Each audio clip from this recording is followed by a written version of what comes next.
Good morning, everybody, and thank you for joining us on a discussion around a LRRK2 clinical trial from the Biogen Denali group, the LUMA trial. This is a reconvening of a panel discussion that we had 2 years ago, and we were just reminiscing about how young we looked 2 years ago.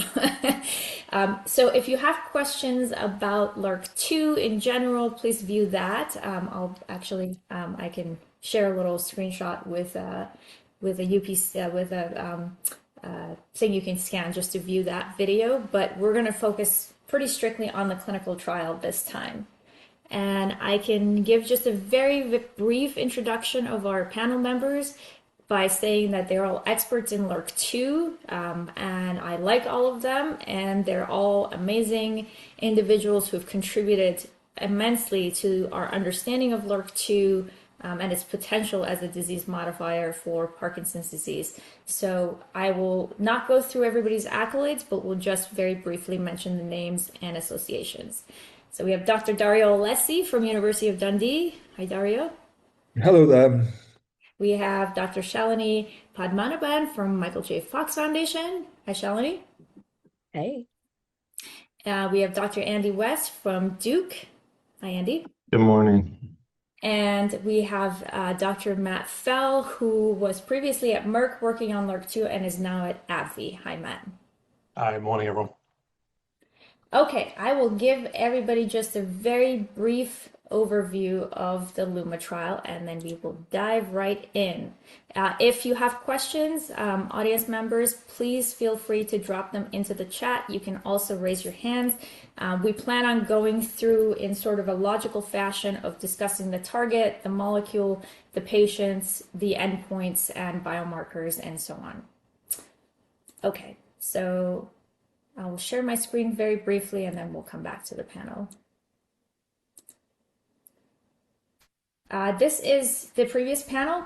If you wanted to have a look at, the rationale for LRRK2, we won't be going into a lot of detail on that. The LUMA trial update. It was just released a couple of weeks ago. This was a phase 2 study, multi-center, randomized, double-blind, placebo-controlled trial. So all the right things. And we should give credit to the Biogen and Denali team for running this immensely difficult clinical trial. And the goal of this call is not to sit here and criticize what they did, but to learn from this so we can do better for the next trials. This was in 648 people. This is quite a large phase 2 trial.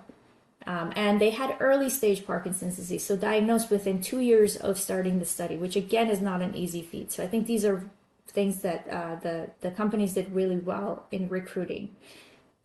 You may remember that this study was actually two. There was LUMA and Lighthouse, and Lighthouse was supposed to focus on LRRK2 mutation carriers. However, as part of the shuffle at Biogen and strategy changes, Lighthouse was discontinued and LUMA continued. So there were a small number of LRRK2 mutation carriers. I don't think any of us know how many, but it's my understanding that it's a very small subset that have the LRRK2 pathogenic mutations. And then the study went from 48 weeks up to 144 weeks, which is, again, quite a long time. So that's fantastic to see. So kudos to the team for doing a lot of things right here. Then the primary endpoints that were being considered are UPDRS, actually time to confirmed worsening in UPDRS, parts 2 and 3 combined, and then several secondary endpoints. None of them showed a benefit with this molecule. And it should be mentioned that the molecule was generally well tolerated. So last time we talked a lot about potential effects on lung or kidneys, and we don't know details.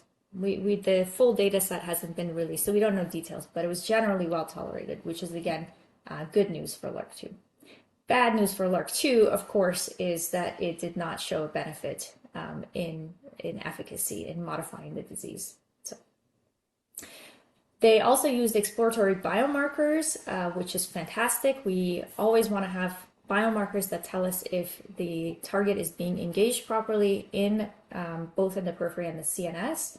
So they showed over 90% kinase inhibition of peripheral LRRK2. This is straight from their press release. And this is measured by phosphoserine 935 LRRK2 in the periphery. And it was not indicated whether this was PBMCs or whole blood. And then in the cerebrospinal fluid, up to about 30% reduction in phospho-Rab10. So we'll talk a little bit about the difference here, phospho-Rab10 versus phospho-935 LRRK2 itself. So that's the difference that I want to highlight here. And as a result of not showing a change in the endpoints, Biogen and Denali have decided they will discontinue further development of this in idiopathic Parkinson's disease. However, Denali already has a phase 2A Beacon study that is looking at the same small molecule, in around 50 carriers of a pathogenic LRRK2 variant. This study is 12 weeks of treatment plus an open label extension for about 2.5 years. So the primary endpoint, of course, is safety, but this says data expected in 2026. That should be 2027. Data is for the safety portion. All right, let me open it to my panelists and see if I left anything out before we dive in. Fantastic. Let's get to the fun stuff now. So let me start with Dario here. Dario, you probably know LRRK2 more than anybody else. So can you give us just a little bit of a rationale of why we're interested in LRRK2 for Parkinson's disease and frame it? Sure, I can be very brief because I'm sure everyone on this call knows LRRK2 just as well as I do. It's one of the most common causes of genetic disease, and it resembles the sporadic disease.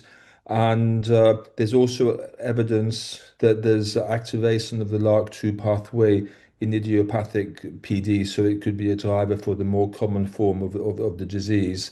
And then we have a large group of dominant patients. We have a G2019S variant. About 90% of patients with LRRK2 have this variant, so it's convenient to get a large number of patients with a single mutation that drives the disease. And there's probably a few 100,000 people in the world who have this this variant. And there's some complications like variable penetrance that we don't understand. But at least in cellular systems, when you have hyperactivation of LRRK2 and you inhibit it, you improve lysosomal health in a good way. You restore lysosome homeostasis. You boost mitophagy and autophagy. And then my colleague Susan Pfeffer has done some really nice work showing that the LRRK2 pathway inhibits celiogenesis. That's an important for making the GDNF. That's an important survival factor for dopaminergic neurons. And at least in mouse and cellular models, when you inhibit the LRRK2, you can restore the celiogenesis and boost this GDNF survival pathway. So there's lots of reasons to think that inhibiting LRRK2 should improve lysosome health that's involved in Parkinson's disease and offer therapeutic benefits. Fantastic. Thank you, Dario, for that background. So hyperactivation of LRRK2. Andy, maybe I'll throw this question to you. How much, given what we know about the target, how much inhibition do we think we actually need to have an effect? And I know this is a hard question to answer, but How much inhibition might map back to how much overactivation is happening in the patients. So Dario mentioned reduced penetrance. There's an idiopathic disease, especially there's a spectrum of LRRK2 pathway activation, I think, that is considerably overlapped with healthy control populations. So on an interventionalist sort of level, maybe like a minimalist level, you'd want to return that pathway back to normalcy, but that may vary from person to person. And so I think without a good readout of what you're trying to affect, it'll be hard to know, but I'm pretty sure we can't generalize to say we need like X%.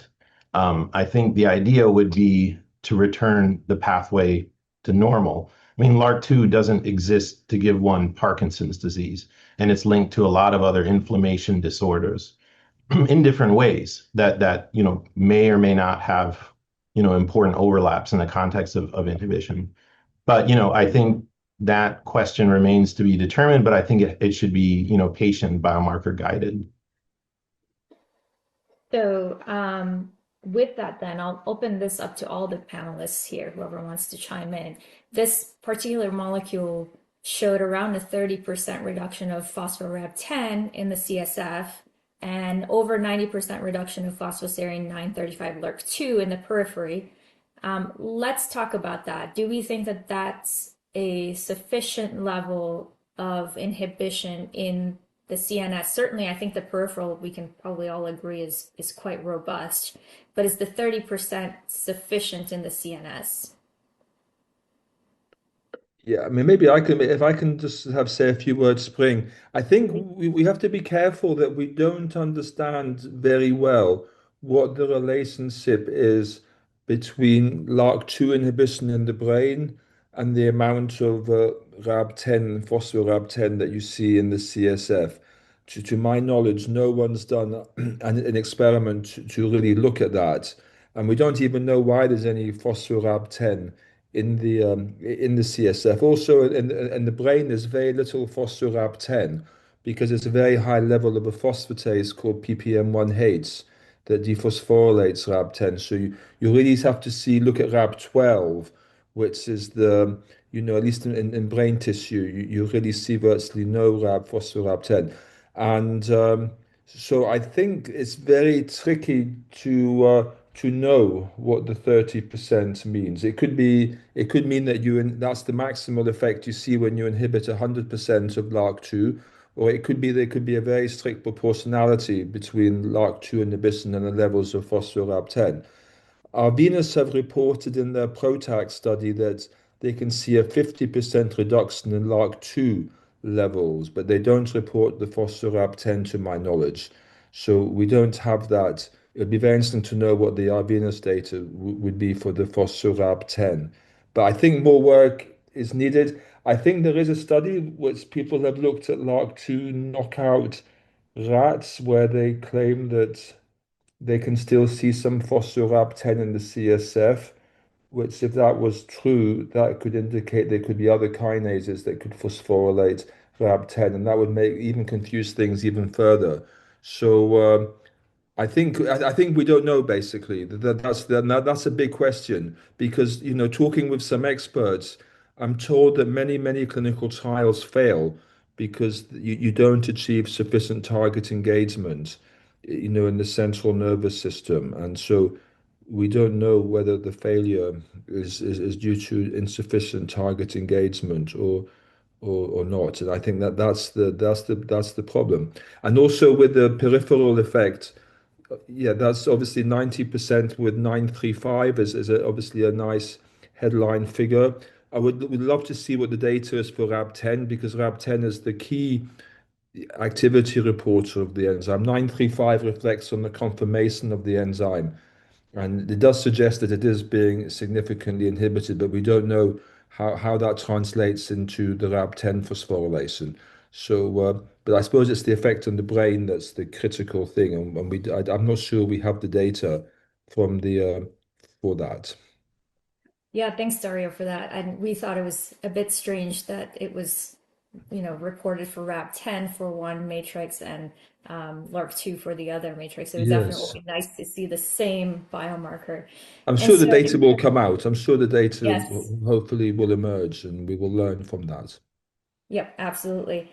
So is it, I mean, I think this was one of the nice things because as you say, that always is a question of did we have sufficient target engagement in the tissue of interest? So it was really nice that they included these target engagement biomarkers both in the periphery and in the CNS. Besides having the same biomarker and having multiple companies, you mentioned Arvinas doing it, Neuron 23 also is measuring, but not everybody's measuring the same biomarker. Is there a set or individual biomarkers that the group here feels like would be the best ones to measure? Yeah. I just wanted to maybe add to what Dario said, Spring, and then, of course, happy to answer that question as well. And then would love to hear from Andy and Matt, because I think in their phase 1B and earlier studies, the earlier phase 2A studies, we have seen data from this group in the periphery on phospho-RAP10, total RAP10. We've also seen BMP measures in the CSF. And then we've also seen, I think, along with phospho-RAP10, total LRRK2 levels in the CSF. So we know that this group has additional data. So I do agree with Dario that we should probably wait and see what the full data set looks like. And also in a subset of those individuals who carry the LRRK2 G2019S pathogenic mutation, do we see, any difference compared to idiopathic PD? So I'm just agreeing with Dario that there is a whole data set that is awaiting release. And I think we need to understand, that data set before we can better understand the outcomes of this trial and learn as much as we can, as you mentioned, about the study.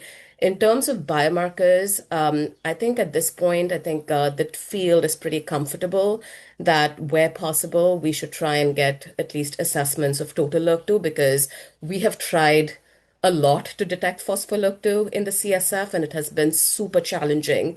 So I think it's been very, very difficult to detect 935 or 1292 LRRK2 in the CSF. So I think the only measure we may get from CSF is total LRRK2, which could be an indication of target engagement for small molecule inhibitors.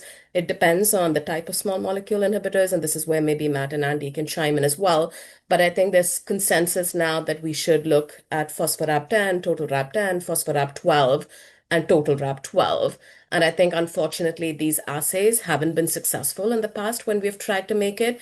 And really, the only company that has this assay is Biogen and Denali at this point. So I think our efforts are focused really on how to get this assay set up at a CRO so that everybody can use the same assay. Or maybe, if we try it on a different platform, that could provide maybe an orthogonal validation of some of the existing data. So just wanted to add that extra piece over here, but curious to hear also from Matt and Andy.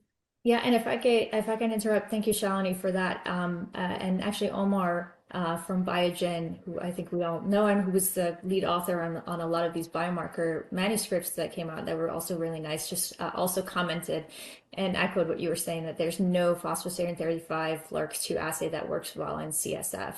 Of course, and there is a good, I hope everybody has kind of the chat on the side because there's a good discussion going on as well of, and Omar, if you would like, you can raise your hand and we can give you mic and camera access if you feel like talking about it.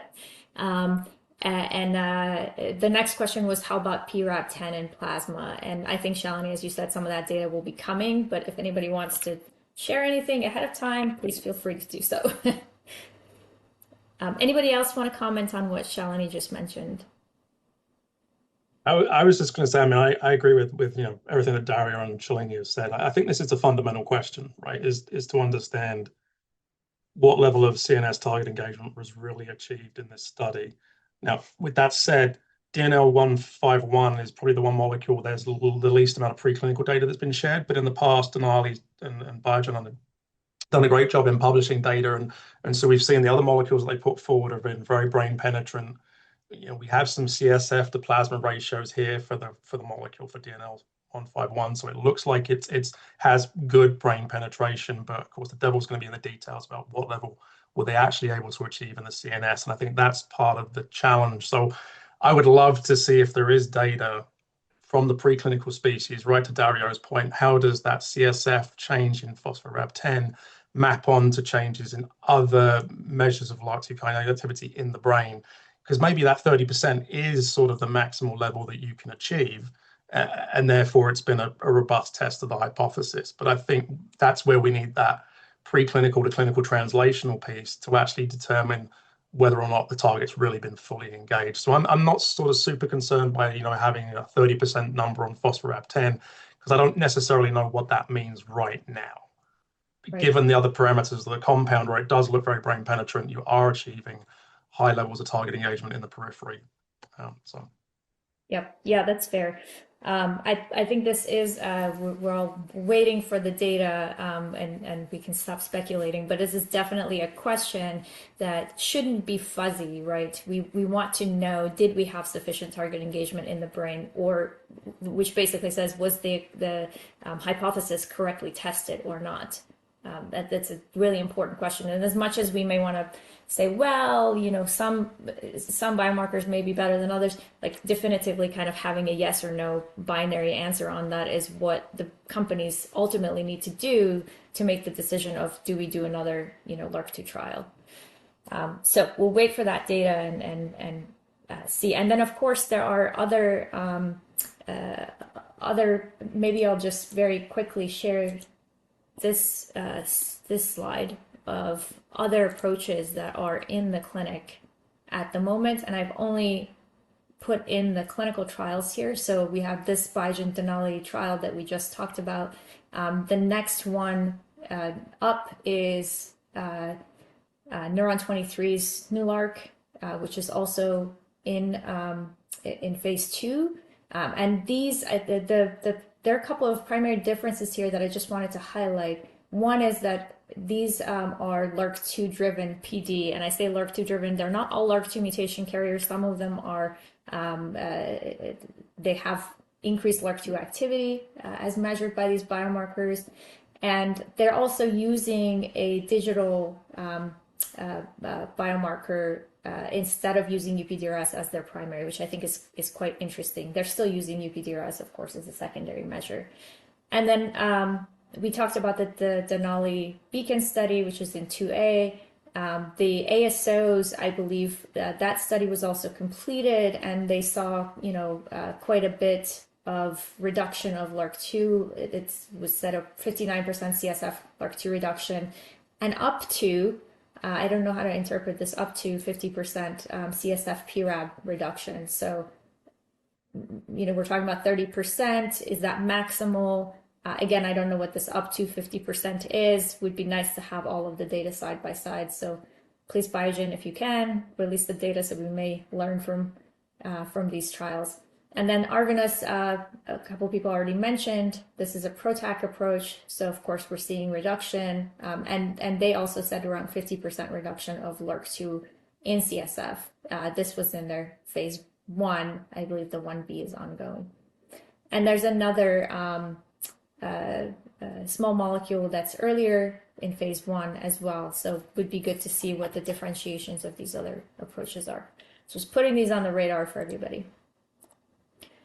Okay, I see some hands raised. If you could put your question in the chat and then raise your hand, then I can kind of decide if it's on the part of the topic that we're on or not, and happy to add that.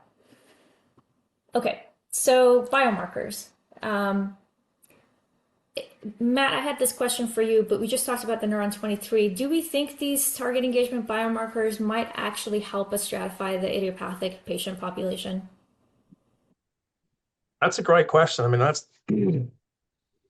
mean, to be honest, I don't know, because I haven't worked with the phospho-Rab10 CSF biomarker. But if that, if that's a robust assay, it would be really interesting to see if you could identify a subset of patients who have elevated levels of phospho-Rab10 in the CSF, and then to back calculate with the periphery to identify them.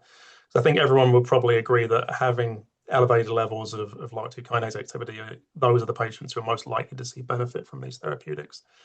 And that's kind of been sort of the holy grail of trying to work on some of these biomarkers, but it has been a real challenge, right? So, and I think it also becomes a little bit of a challenge when you have, an enzyme where the activity may be too, relatively, the increases are relatively small, right? So then you have a lot of noise in those assays. But having not seen the data, I would love to see if that is something the assay's been used for. That would be really interesting. And for these, I'm actually not familiar enough. Can you actually tell what is elevated? Is there enough separation between normal, or, might the elevation just be normal for that person, not actually really elevated?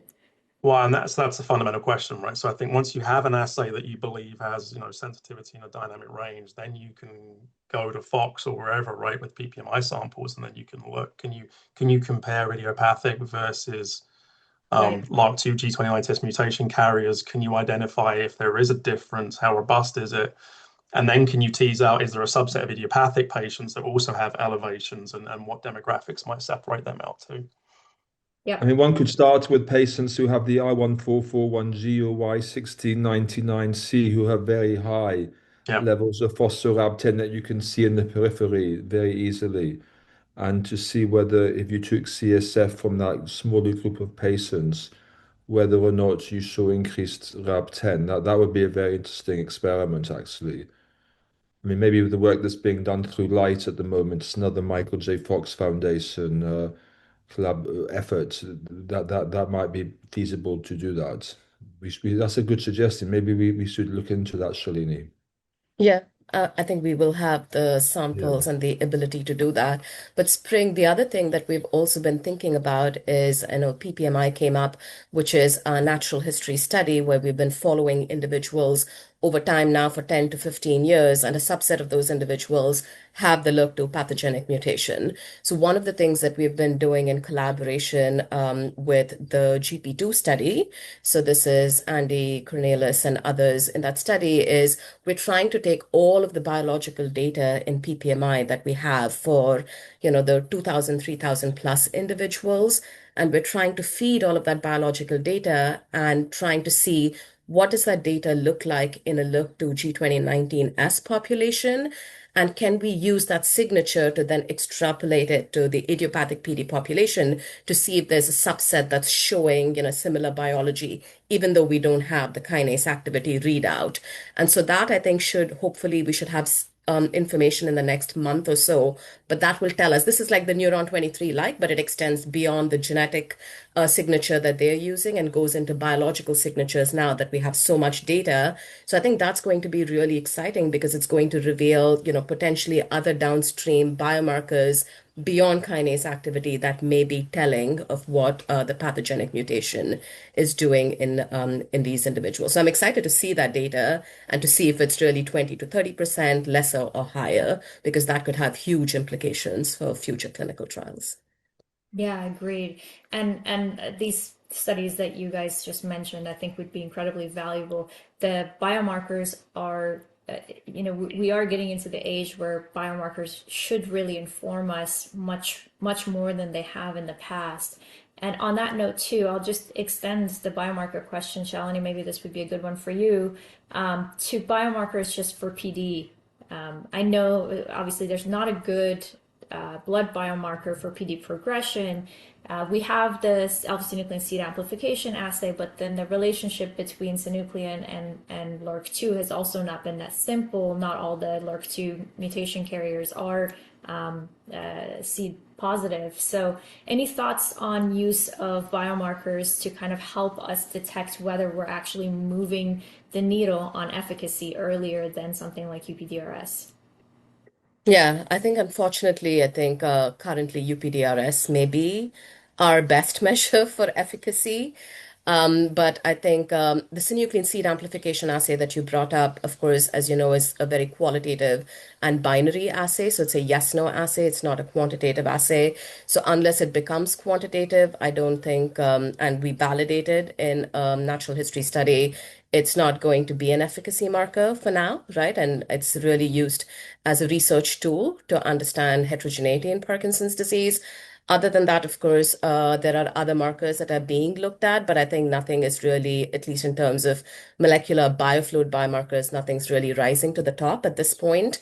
But I would say, of course, we're very excited about all of our efforts on the synuclein PET tracers, which are coming online now. So I think there's 2 or 3 in the pipeline that my colleague Jamie Eberling has been working on for years. And I think we're going to start to see some of the first ones being deployed in PPMI. And if that shows any signal of progression, I think that's going to be an extremely valuable tool. So until then, I would say we continue to use a combination of clinical measures biological measures, and we have a lot. And I think the goal is to encourage people, at least in phase 2, to use as many of these so that we can build a data set, and then also digital tools, which are also, I think, on the horizon, looking very exciting, but we still don't know which one and what information it's providing. So I think it's going to be a combination of these approaches that's going to help us learn, really. Yeah, I agree. And we're all excited about that synuclein PET tracer, so fingers crossed for that. Any other comments from the panel on this topic? Biomarkers? I think there was also a discussion of whether the new algorithms for that scanning can be used to monitor very accurately the amounts of dopamine being produced in people's brains that might not be as subjective as some of these clinical assessments. But this is an area that I know nothing about, so maybe others can comment on this. Yeah, agree, Dario. I think that is also currently being used for modeling progression. So I think that should be included as well. Yeah, I don't think, was that included in the LUMA study? I didn't see anything about it. I don't believe it was. I don't Okay. believe it was, but It can yeah, be not the challenging newest with that many algorithms. sites. One of the things that might come out from this trial is a better understanding on how LRRK2 activity changes with disease progression. Because, I don't know if anyone knows whether LRRK2 activity sort of is a trait that stays the same through disease, goes up in some people, goes down, whether that's good or bad. But I think, the purpose of these drugs is to try to block progression. But when you don't understand how the target changes with progression, or if it does, how that links to disease endpoints, you don't know what to expect in the way of efficacy, even if you had perfect inhibition, because you don't understand how the pathway intersects with disease. We know a lot about risk, right? Like you can calculate extremely accurate odds ratios if you have certain LRRK2 variants on risk, but on progression, I think that's where the hole is. So then you have to say, well, we're going to look for, confirmed worsening of part 2, but maybe that's not LRRK2's story in idiopathic Parkinson's. And I think until you build those associations, it's just sort of like, Hail Marys, right? So that's where I think, as Shalini mentioned, light and PPMI, I think will be very valuable as the biomarkers mature enough to be deployed in those series. Yeah, great point, Andy. And I think, Shalini, we keep coming up with suggestions for things for PPMI. Yeah, we have a long list already for I bet PPMI you and for do. light. But I think the Light Initiative has hopefully enough resources to cover some of these questions. Another question from a attendee as well. How does the panel think about EVs, extracellular vesicles, as tools to enhance biomarker value in PD context? Anyone want to take that one? Maybe Andy's the best person for Yeah. this. I know. Well, they're dilute, right? And so the challenge we've had is securing enough biofluid, for a robust analysis. And Shalini mentioned sort of a binary nature of seeding assays, and a lot of it's, there's factors behind that. The challenge with EVs is really, translating that into a robust, sort of simple assay that can be deployed in realistic, volumes. I know there's been tremendous debate on whether, one can successfully extract or interpret populations of EVs from the periphery as being CNS originated. And I'm not even sure that's, been resolved, but there's people working on it. It's a great potential, but in my mind, it introduces additional complexity where, small shifts in complexity delay biomarker development quite a bit in terms of pipeline. But yeah, I think there's massive potential, especially in the discovery space. And Dario, you may want to mention some of the lyso IP work, which really gets at the pathway, right, for discovery in that. Yeah, no, if you can isolate lysosomes from, I mean, for this, we at the moment we'd have to do it in blood cells like monocytes, for example. But they represent about 1 to 2% of the whole cell, but a lot of the dysfunctional biology we think happens in the lysosomes. So if you can isolate the lysosomes using this technology called tagless lyso-IP, you may see changes that you can't see when you study the things at the whole cell extract. So this is starting to be explored now, especially as part of LIDE. So we'll have to wait and see, but that potentially could reveal it's striking changes. But yeah, we really want to be able to do these studies in human brain, but that's hard to do in patients who are still alive, obviously. So, yeah, but that could also lead to new insights. Yeah, that would be great. I think, and we're getting more and more questions about biomarkers. It makes it very clear that biomarkers are on top of everybody's mind, whether it's biomarkers of target engagement, direct LRRK2 pathway engagement. So, Dario, what you were talking about with lysosomes, for example, or progression, disease progression. I think all of those would be really helpful. There was a question about BMP levels as well. I think a lot of groups are looking at BMP levels. Any quick thoughts on that? I do want to move on to other topics beyond Yeah, I think biomarkers. BMP is a very, very good target for target engagement because it's a lysosomal lipid, and LRRK2 regulates lysosome exocytosis.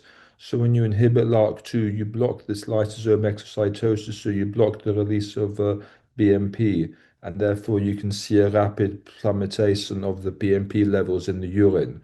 So it's a very effective assay. It's probably the best assay we have for inhibition of LRRK2 in the periphery by the decline in BMP. It really gives us a very good feel for how effectively we're inhibiting LRRK2 in the kidney, probably. Sounds I mean, great. I think Spring, there's a lot of work to do, right? I mean, in this space, I would say, I mean, we definitely need to focus on the proximal target engagement markers, which are LRRK2, RABs, etc.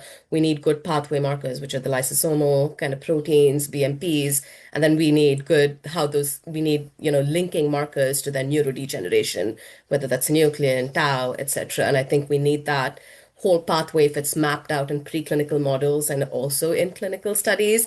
That would be like the best way to do, to run a clinical trial for LRRK2.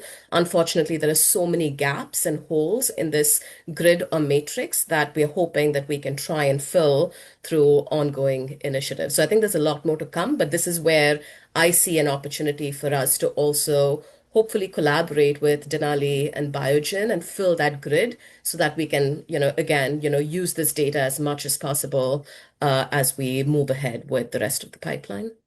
Yeah, and Yeah. I'm wrapping back to the beginning, how we opened the conversation with DNL 151. You know, it may be a mistake to walk away thinking there was, fantastic peripheral inhibition, because one of the things that came out from DNL 151 was, BMP wasn't changing much in urine. And like Dario mentioned, BMP is a great marker of LRRK2 inhibition. Levels should drop a lot in urine, I think. Yes. And it was sort of like in the phase one, there wasn't significance in the dose that they had to move forward with. So, I don't know. I just, that it's a curiosity, but it could be a mistake I think BMP is a great peripheral marker. And, that could be one of the ways we understand, good peripheral inhibition. But at least from the data that I've seen from DNL 151, there wasn't, oh, okay. Omar says it looks fine. So, I mean, at least in the phase one that was reported, it was sort of like, like 20% or something in the medium dose. So it definitely wasn't, and Omar, you can comment. It wasn't matching the 95% takeaway from the 935 in the PBMCs, like we've seen in some of the models. So anyway, just to throw that in, yeah. So. Yeah, and thanks, Omar, for the side comments here. Just for anybody who didn't see it, he mentioned that the phase 2 BMP data are forthcoming and it looks fine. So we'll We'll get It's like they more. say in Jersey, forget about it.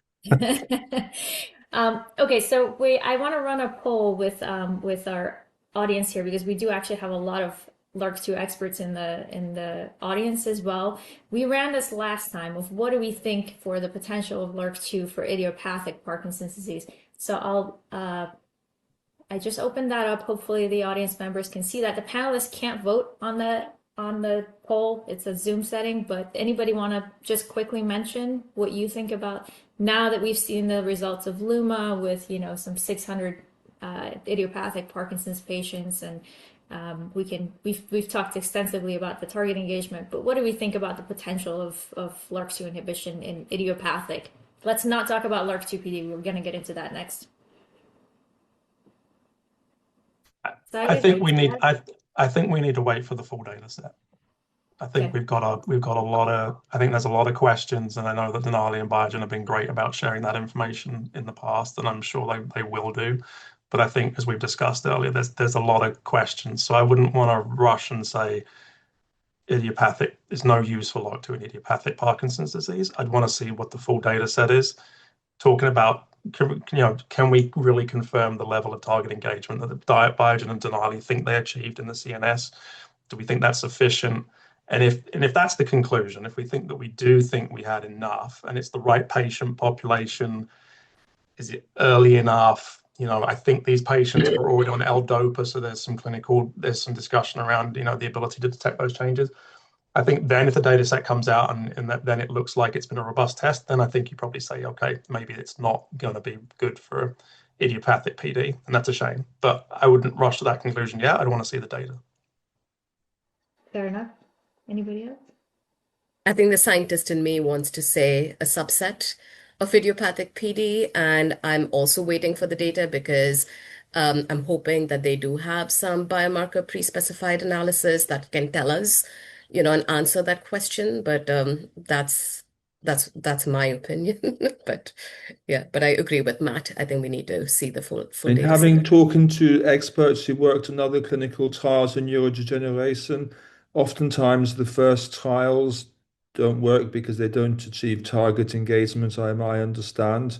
And so maybe history will be repeating itself here. But as Matt said, we obviously can't make a conclusion. If the data categorically says you get a 90% target engagement in the brain, then you're still not having an effect, then that's obviously affects the way you interpret the data. But at the moment, it's not clear, I think, whether we have sufficient target engagement from the data that's been released. And I always believe in studying the history of the fields that have gone before you, and that's the common case. Oftentimes, the first trials just don't achieve that, and learnings made afterwards to do a smarter trial with better patient groups who have LRRK2 driven disease, and then maybe more effective target engagement, and then you'll hopefully start seeing effects, and then you can start going out once you know it's working in the patients with clearly LRRK2 driven disease. I think that could be the better way to do it. Yeah, totally agree. And thanks, Dario, for bringing up the history. We often say that second mouse gets the cheese, as in, the first trial finds all the problems, and so the second trials, third trials can hopefully avoid them, which is actually, why we're having this discussion now is not to say, oh, they should have done this or that, but how can we actually be successful in a second or Yes. third trial? That brings me to the patient population. We might hypothesize that LRRK2 mutation carriers would be actually the best patient subpopulation. Dario, Andy, maybe I'll throw this to you guys. What do you think about, testing in LRRK2 mutation carriers versus idiopathic PD?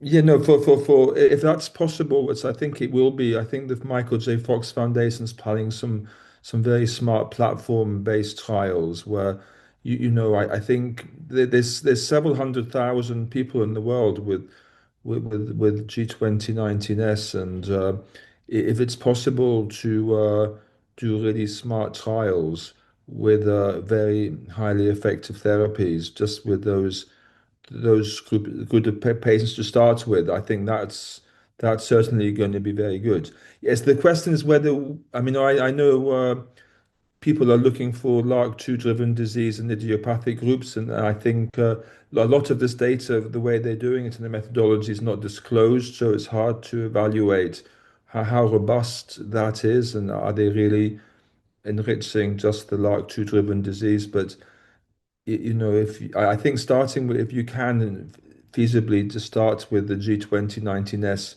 or other variants of LRRK2, that would be a very good way of doing a phase 2 trial, I would say, if that's feasible. And that's a good question. Is it feasible to recruit LRRK2 G2019S mutation carriers that have been recently diagnosed, as in like the past 2 years? I mean, I think that poses a really significant challenge for the people who are actually running the clinical trials. Yes, maybe. Yeah. The, I am curious to see. I think the Neuron 23 has around 150 or so patients that they're recruiting, and they're all LRRK2 related, whether it's mutation carriers and I imagine they stratify whether they're mutation carriers or they have the increased LRRK2 activity as measured by the biomarkers. So that will be interesting to see. That will be coming, that data next year, I believe. Well, and I think another thing to add there is my understanding from the Neuron 23 study is that they're also targeting early, right? So they're targeting patients who are not expecting to be starting, dopamine agonist therapy within the next 12 months, which I think is different from what was done in the LUMA study, which is kind of like, I guess, your ideal population, because I think the subjects and then where they are in the disease is going to be a big factor, right? As Dario pointed out, this is something we've seen in AD, right? We're starting, A beta antibodies have shown different effects across different stages of A beta and tau pathology, and really honing on that's been critical. I think this could be critical for LRRK2, but I think it is a challenge, right, to refine those patient subgroups and recruit them. Yeah, yeah. Easy to say, do it this way, but Yeah, then exactly. to actually go and do it. So if you were to design a hypothetical clinical trial now, knowing what we know, and of course we're still waiting for the data from Biogen and Denali, what are the things that you guys would do to kind of definitively say we have tested this hypothesis, we know, regardless of what the answer is, it is informing us on this target, either for subset of patients or all patients? Anybody want to design my clinical trial here? Well, not mine. We're not doing LRRK2. I don't think any of us here have the expertise, to answer that question well. But as Dario mentioned, I think one of the things that the foundation is exploring spring is the platform trial for LRRK2 targeted therapies. And I think we're already at this point, I think we're trying to understand how to even kind of power these trials. If you're going to run 2 arms, 3 arms, what are the numbers? And should we kind of use MDS, UPDRS as the endpoints? Should we use DAT as the endpoints? And those numbers fluctuate heavily, depending on what we use as the endpoints. But we are thinking of going into a pathogenic mutation group, at least in the first round. And I think we are broadening the inclusion criteria to not have just newly diagnosed. It'll be kind of a broader window over there. Of course, this is very much in planning phases. So maybe, the next panel can be focused on, the clinical path, and you can invite some of our clinical colleagues and Andrew Sidoroff, who's actually planning this trial for the community. But I think beyond that, I mean, I don't have much more kind of expertise or information to help you plan your LRRK2 trial. Yeah, and sounds ideally, if we great. have better biomarkers for Yes. target engagement in the central system, that would be really ideal, so we can be sure that we're really hitting the targets really well, in the brain, and give us confidence that we are getting that target engagement in the brain. Right. And one of the ways they can be used in a clinical trial context is to start sort of excluding patient populations who aren't responding, to the drug for whatever reason, right? Like maybe they never had LRRK2 pathway activated in the first place, or maybe for them the drug is not the right one and it's not engaging. Having the ability to, focus on a patient subgroup that seems to be benefiting from versus one that doesn't seems to be the future of complex disease and heterogeneous disease. Mhm. And I think, but the biomarkers have to evolve to the point where they can be integrated in that way, and that's really the challenge. Yeah, makes sense. I would be definitely curious, Shalini, to have a conversation around the trials that you guys are planning, and Andy, what you mentioned, like doing more adaptive type trial designs where you can actually make decisions based on how people are responding. Just makes sense. One other thing that came up out of this, and I posted this on LinkedIn, and I got some very angry responses of people saying, and keeping in mind, this was not my trial, so of people saying, of course, this is going to fail. It's a single target. You're going after a single target. We need to really think about this as a complex disease, as a heterogeneous disease. What do you guys think about? I mean, I think again, it's easy to say do combination therapies, but it just introduces a lot of complexity to do combination therapies. Any thoughts of the panel on single target versus combination type therapies?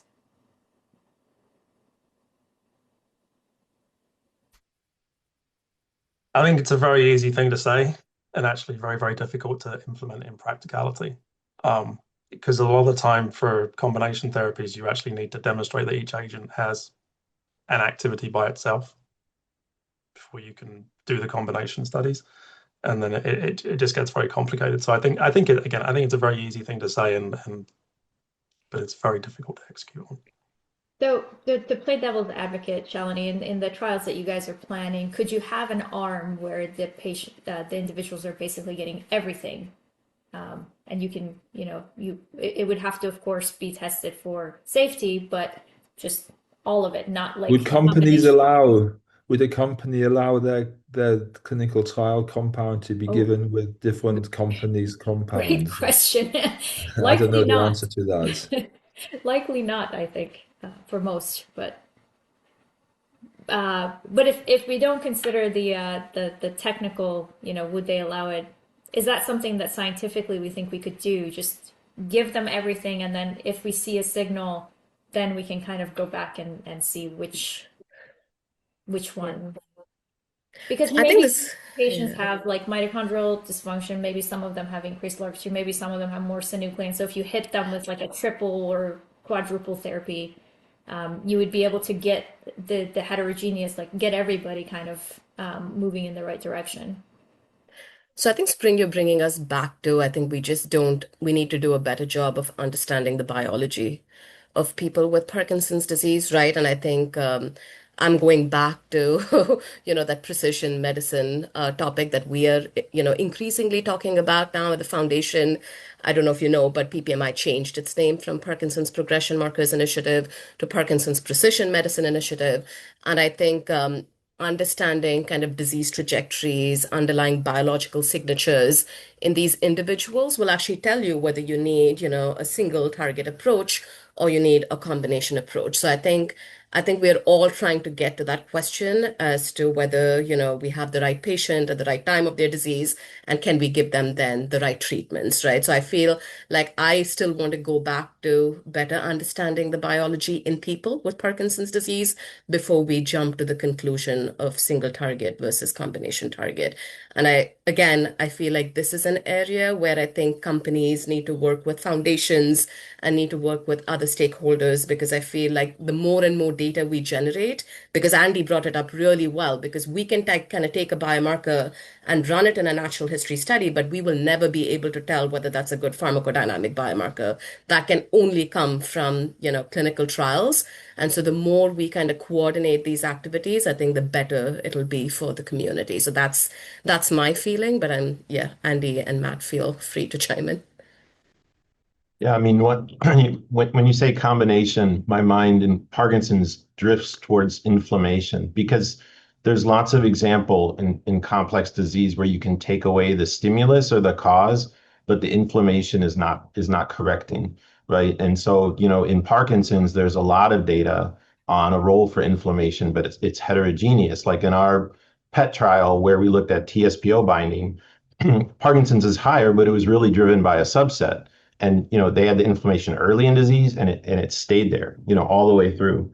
And so, even if you take away the originating insult, how can you correct that feature that seems to be, maladaptive aging, whatever you call it, something that doesn't just correct on its own.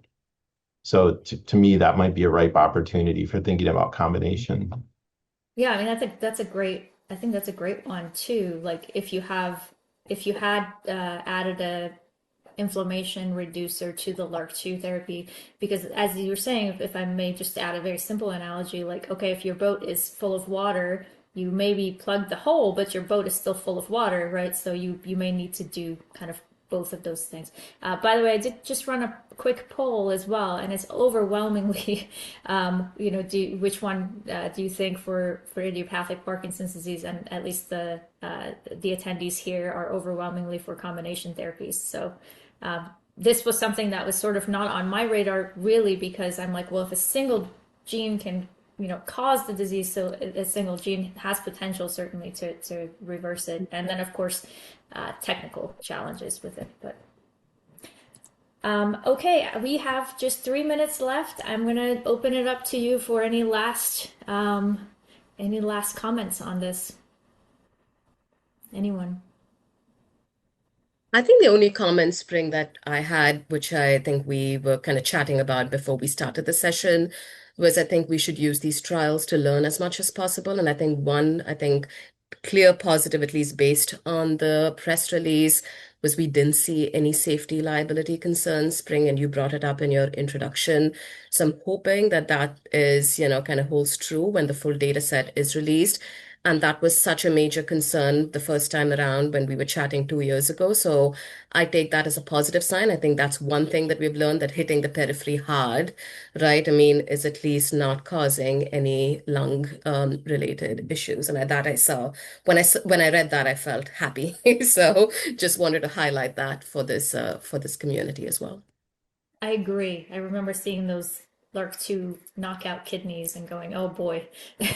But great to see that at least it was well tolerated. Yeah, and great point too, because we tend to talk a lot about the things that we don't know, the questions that are remaining, but the questions that have been answered are fantastic as well. So again, kudos and thanks to the Biogen and Denali team for running this difficult trial.